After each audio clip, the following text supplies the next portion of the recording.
Sain Feed-detektorilta 2 tämmöistä ränniä ja niihin 2 tämmöiset kumimatot. Ja sitten mulla on tämmönen oma viritys täällä. Näiden 2 kumimaton lisäksi siis. Ja katsotaan miten tämmönen systeemi pelaa, että kokeillaan niitä kumimatteja tai rännin kokoamista. Ja sitten me kerron vähän tästä omasta virityksestä, miksi mulla on se täällä ja mikä sen pointti on. Joo, eli meillä on nyt koottuna tämä ränni tähän. Ei ole hienosäätäjä vielä tehty. Tarkkasilmäisesti mä huomaakin, että siitä puuttuu jotakin olennaista. Minkä takia se ekspametti tulee siihen kohtaan. Ja systeemi on nyt tämmönen, että meillä on vaan nämä 2 mattoa täällä alhaalla. Siinä pumpusta vielä tulee vettä, kun me koekäytettiin sitä äsken tuossa. Ja tuossa on karkeampaa kultajussimattoa. Ja sitten on tuommoinen pienempi silmäinen kultajussimatto. Muistaakseni noin 60 € kappale. Ja tää on nyt laitettu tänne alle tuolleen, että tää ylempi ränni painaa sitä. Pikkusen rakoahan tuolla on, että siihen voisi kangasta tai jotakin laittaa, jos epäilyttää, että kulta vielä siitä karkaa, mutta kyllä se taitaa sen verran vauhdilla tulla, ettei se sinne mene. Tässä olisi hyvä olla joku isompi rihla. Ihan melkein vielä karkeampaa kuin mitä tämä on. Saa kilon mötikäkin talteen, jos semmosia sattuu löytymään. Meillä on täällä jatkona täällä yläpäässä niin puinen. Paljonko tää oli? 150? 210. Niin 210, mutta tää on niinku täysin optionaali. Että sitä periaatteessa ei tarvitse siinä olla, mutta se helpottaa vähän tätä, että periaatteessa voi suoraan tuohonkin lastata, mutta pitää vähän ehkä maltillisemmin laittaa hiekkaa, että se ei kerkeä pestä. Sitä varten tuo puinen ränni nyt tuossa on, että se kerkeää pyöriä tuolla vähän aikaa ennen kuin se menee tuonne rihloihin ja mattoihin.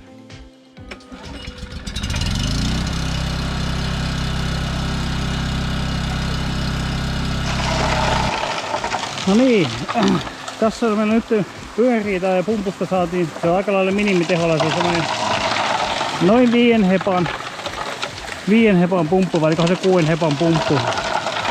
Kolisee kovasti tämä. Ja tosiaan niin tää on hipputeoksen alkuperäinen designi tämä ränni, mikä nyt ehkä designi on liioittelua, kun tää on vaan kantattua alumiinia, mutta se alkuperäinen designi sisälsi tuonne yläpäähän vesilaatikon, eli käytännössä alumiiniboksin, jossa oli letkoliitin, eli meillä on tuolla puinen semmonen nytten periaatteessa, mutta se on sitten etetty pois kustannussyistä ilmeisesti, että semmonen kannattaa melkein rakentaa jonkinnäköinen kivi pois tuolta. Niin se helpottaa veen tuontia sinne, että se ei lennä suoraan. Tää on niin lyhytään ränni, että jos se painat pumpulla suoraan vettä, niin se tulee, tai jos on näin tehokas pumppu, meillä on aika yliampuva pumppu tähän käyttöön, niin se tulee niin valtavalla voimalla, että kaikki menee todennäköisesti ylitse. Ja tääkin on vähän siinä ja siinä, että onko liikaa virtaa kuitenkin, koska tuo näkyy pyörii kyllä, jos katsotte oikein tarkkaan. En tiedä kuinka se näkyy filmillä, mutta tuo pyörii tuo hiekka tuolla kihisee, niin silloin se pitäisi tehdä se toimia. Ja kivet jää just tähän karkeampaan rihlaan niukasti kiinni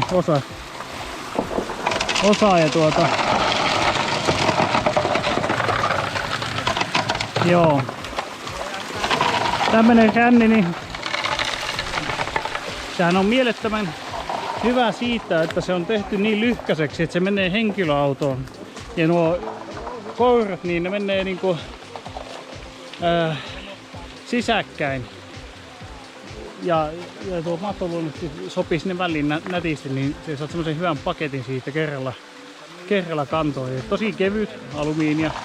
Onko tuo 2 millin? Näyttäisi noin 2 millin alumiinilta. Ja tuosta kumimatosta, niin tosiaan sen verran, niin niissähän on pontti, ne istuu toisiinsa kiinni. Ja ilmeisesti niitä pystyy ketjuttamaan vaikka kuinka paljon peräkkäistä, mutta karkeampi. Tuo ensimmäinen siinä etupuolella on luiska tai semmonen niin valmis hyppylauta. Mutta nythän siitä ei ole hirveästi hyötyä, koska se on tuo ylemmän rännin alla paino. Tai niin on sen sinne niin lajan alla kiinni. Ja tässä saa aika rauhallisesti syöttää nyt, koska meillä on niin vähän mattoa tuolla. Et sen takia me kohta laitetaan se ekspometti siihen ja kokeillaan miten se ajaa sen kanssa. Mutta nyt ajetaan jonkun verran tälle ja varmaan sitten pesastaan tuo matto tosta ja rännitään seuraava setti. Et ei paljon maata ei laiteta kyllä tällä kertaa, kun meillä ei oikein avattunakaan tuossa nyt hirveästi vielä.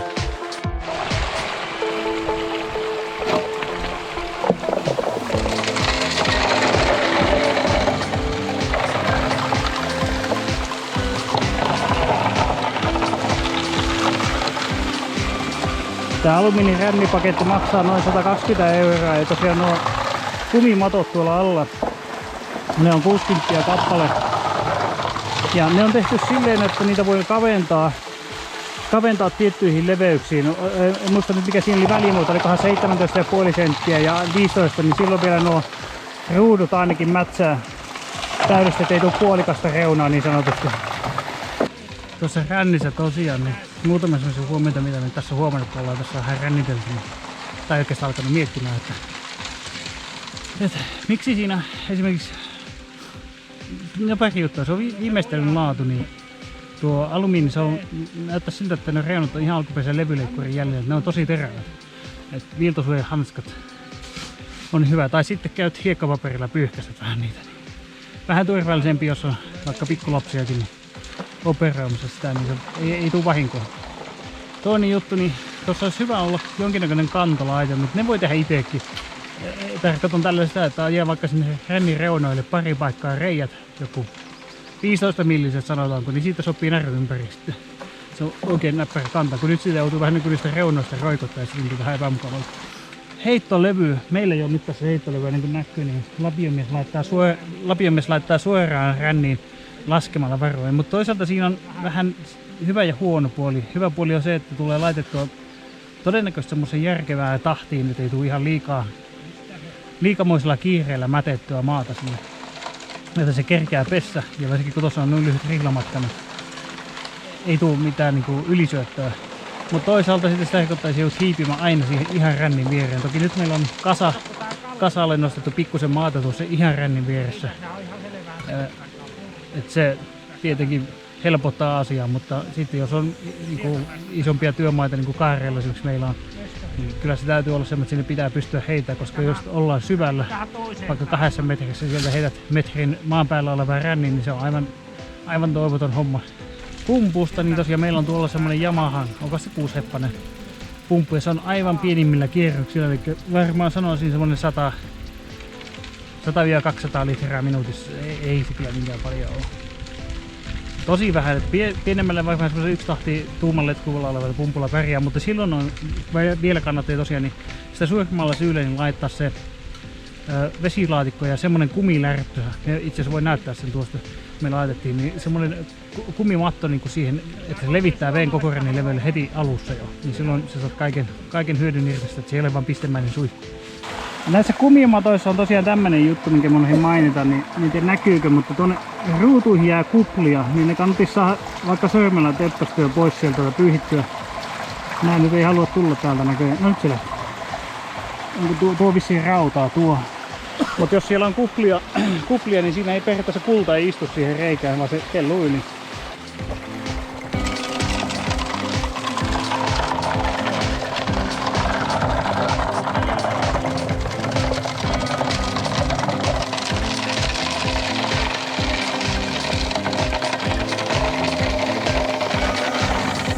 Nyt ollaan rännitelty tuo meidän koekasa ja sinne meni Ari sammuttelemaan pumpuja. Kohta nähdään, että onko meillä yhtään saalista tuolla matossa.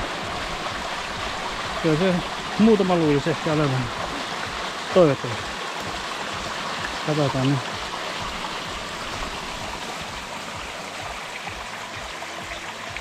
Jännitys tiivistyy. Niin se tekee, kun vesivirtaisi vähän. Mikähän jalokivi siellä. Ei, kun ne on niitä kuplia, niitä ei vieläkin. Mutta tuolla vähän niin kuin sinertävä. Niin, kuplia. Kato, tuolla kyllä saattaa olla joku. Tuossa. Se on rauta. Kato, tuolla on hengitä. Siellä on yksi kulta. Jaa, joo. Ja toinen on tuolla. No niin. Näkyykö vielä? Kyllä se näyttäisi kiinni ottavan. Tuolta voi poimia antaa jämäkiviä pois. Mutta kyllä se tosiaan, niin kuin markkinamies sanoi, niin hyvin sitten pikkukivet lentää pois. Mutta me tosi leveä tämä ränni, tai silleen niin kuin miettii, että se on aika leveä, kun se on 200 millinen. Ja semmonen yleensä vaatii minun mielestä pitkän juoksun ja aika reilusti vettä, mutta koska tää on näin lyhyt, niin tähän voi laittaa pitkää juoksua ja paljon vettä, niin se täytyy tuommoiselle läpään. Niin joo, tuo voitaisiin katsoa, äsken mainittiinkin siitä, niin tuossa on tommonen jarrukumi täällä kiven alla piilossa. Tää vähän hiastaa kun tuo putkesta vesi tulee, että se ei lentäisi kauhealla vauhdilla, että se pikkusen jarruttaa. Ruvetaan irrottelemaan nuo matot tuosta ja ämpärit tarvitsee olla. Toki iso vaskooli käy, jos semmonen on, niin se passaa ihan sitten hyvin. Ja tässä varmaan täytyy aloittaa tuosta alemmasta.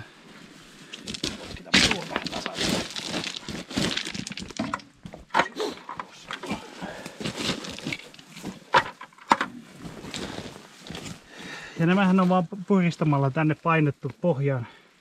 Niitä ei mikään sen kuempi taikaisku siellä pieten. Periaatteessa pitäisi tulla vaan nostamalla täältä poiskin. No sieltähän se nousee. Tietenkin nyt pitää olla tarkkana, ettei ei hölskäytä, ettei kippaa. No, lähteekö se sitten nousemaan? Tuosta pontista haluan irrota näköjään, niin otan toista päästä. Ja siellä oli suntaa tuossa. No, onpa se lujas. Siinä se haalot meillä meni. Lähteekö se sieltä? Liukas. Sitten mulla vähän pelottaa tuo alumiini, kun se on käsittelemätön tähän reunansa terävässä. Se on tosiaan matto irti ja tuonne vaan. Ja tässähän on pieni chanssi, että saattaa mennä ohittekin.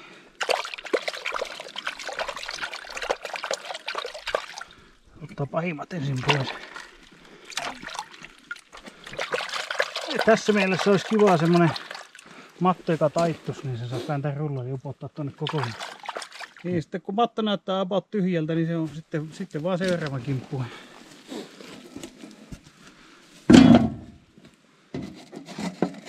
Ja ensimmäinen mattohan se on aina se arvokkain, ainakin jos ränni toimii oikein.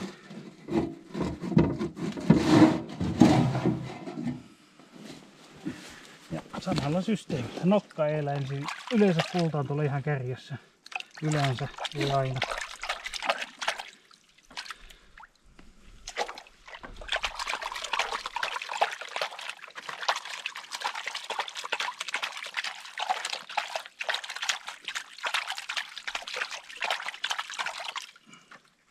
Vähän näköjään jää jummiin tuonne jotakin.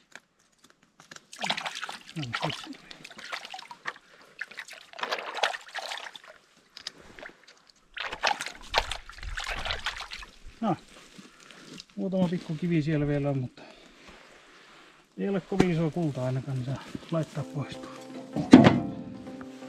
Mennään vaskaamaan tuo ja katsoa, että millainen potti siellä on. Vaskattiin tuo pieni, siinä oli tosi vähän ämpärin pohjalla, ei varmaan kuin, en tiedä, varmaan ei puolta litraa, ei varmaan sitäkään ollut hiekkaa. 6 me laskettiin siitä, niin rakennapa nyt siihen. Siellä noita on. Ja rautaa näkyy.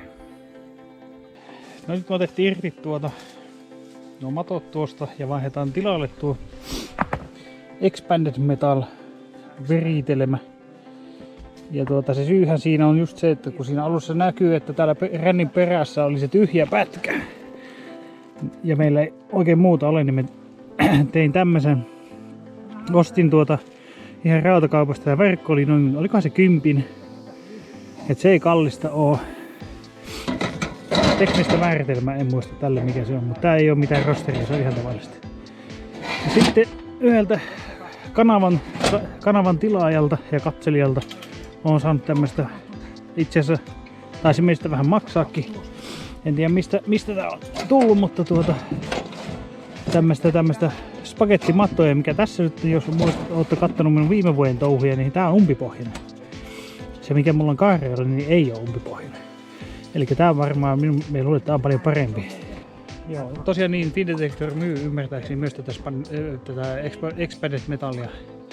Mutta tää tuli minun ihan omista varastoista tavallaan. Mutta tähän semmoisen melkein suosittelisin laittamaan. Tai ihan unkarilaista rippulaa. Joo, tässä rännittelyt menossa ja me hoidan tässä ränniapinan virtaa samalla vähän katsoa, miten tää pelaa nyt tää uusi ränni. Meillä on nyt tuolla tosiaan Expamedia. Expamedia. Eli Expadet metallia ja sieltä kiviä tulee. Tässä on nyt vähän pärsketä tulee näistä siipimutteista, että periaatteessa noihin voisi kokeilla keksiä joku vähän fiksummat kiinnikkeet. Esimerkiksi linssikantaruuvi voisi ehkä toimia, jos se sattuu että se saisi kiinni siitä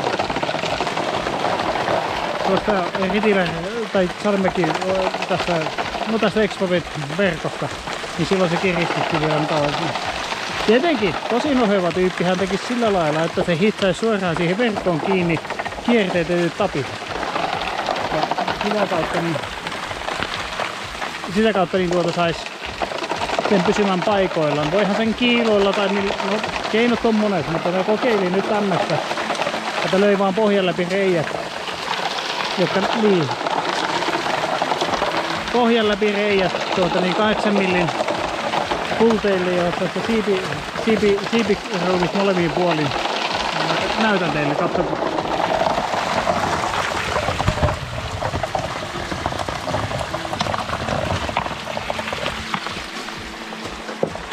Se on semmoinen simppeli systeemi, mutta toimii kyllä. Joo, tässä nyt nakellaan maita jonkun aikaa läpi, saatiin semmonen valtava kivi tuosta läpi ja katsotaan mitä sieltä löytyy.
Siellä näkyy kultaa rautakurusta. On koe käytetty tämä hippoteoksen ränniä.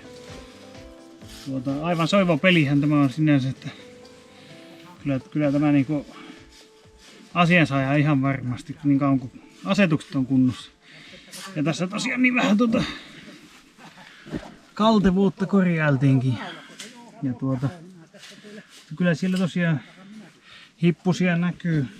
Ei siinä mitään niinku kauheasti valittamista, aina vaan ottanut vähän teräviä reuneja, että herkästi tulee naarmoja. Täällä on vähän varovainen näitten kanssa. Ja tosiaan näistä matoista, niin tuossa aikaisemmassa ajossa niin kyllähän nämä näytti kullan pysäyttävän ihan hyvin. Ja miksi ne ei pysäyttäisi, mutta tässä tosiaan näkyy vielä tosiaan, niin huomaatte nämä reunimaiset on vähän kapeammat, niitä pystyy kaventaa, mikä on ihan hyvä ajattelu ollut kyllä. Että on hoksattu ajatella tämmönenkin juttu.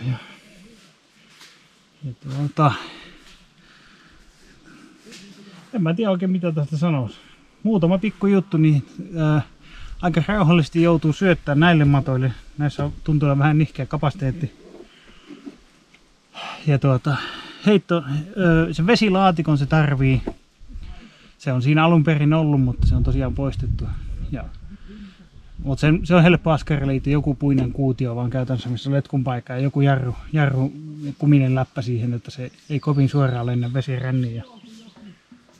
Ja tosiaan niin nyt meillä on tuossa vielä tuo Expamedia oli koekäytössä ja sen asentaminenhan noin Problem-pari reikää vaan pohjaan ja siipimutterit siihen. No, ne nyt ehkä kannattaa meidän vielä vaihtaa, mutta ne ei nyt oikeastaan tähän ränniin liity, että ne oli sitä minun omaa lisää tässä.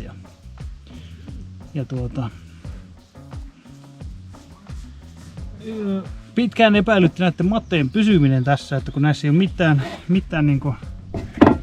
mitään mikä piettää sitä varsinaisesti muuta kuin kitkaa sen jälkeen kun se painetaan sinne, mutta sehän näkyy pysyvän varsin mainiosti. Sitä me jää vaan miettimään, että miten tulevaista kuluuko tää tai niin kun se auringossa on Lapin kesässä, jos sattuu aurinko paistaa niin kuin just nyt sattuu onneksi, niin rupeako se hapertua tai niin kovettumaan tää kumi, että sitten se ei enää pietäkään, mutta se selviää vasta pitemmän ajan testauksella, mutta semmoinen asia kannattaa pitää mielestä voi olla, että saattaa tullumpariksi, mutta nyt pysyy tosi hyvin, ei niin yhtään liikkunut ja se oli ihan bueno. Ja muutama, kyllähän me vähän kultaakin löydettiin onneksi sitten. Tosiaan niin me ajettu maamäärä oli vain niin kamalan pieni, että, mutta kyllä se niin kuin sinne jää näin.